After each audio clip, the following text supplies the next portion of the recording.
Телеканал Тамыр постоянно готовит для своих зрителей что-то интересное и полезное.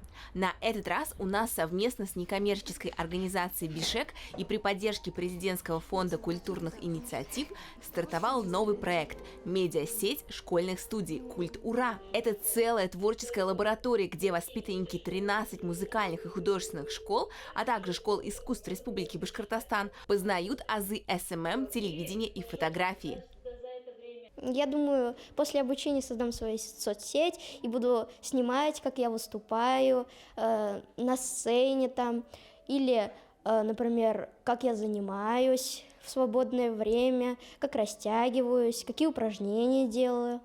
За время проекта участники побывают на мастер-классах и интенсив-тренингах, научатся снимать сюжеты и фотографировать.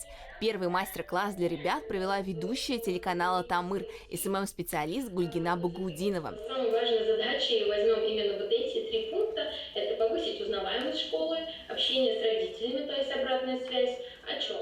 Тренер поделилась с ребятами всеми секретами, как сделать страницы в своих соцсетях красивыми и полезными для подписчиков. Я еще не начала продвигать соцсети, но думаю, что у меня будет много интересного на моей страничке, так как я очень веду свою жизнь активно. Я часто выступаю на сцене и участвую в спектаклях. Также я много занимаюсь дома, и мне кажется, что зрителям это будет очень интересно. Фотограф телеканала Тамыр Рустем Мугалимов на своем мастер-классе поделился с ребятами, как сделать удачный снимок даже на обычный смартфон. Когда выкладываешь, как ты играешь в соцсети, многие дети и обычные люди, взрослые, видят и тоже вдохновляются и тоже хотят так же играть.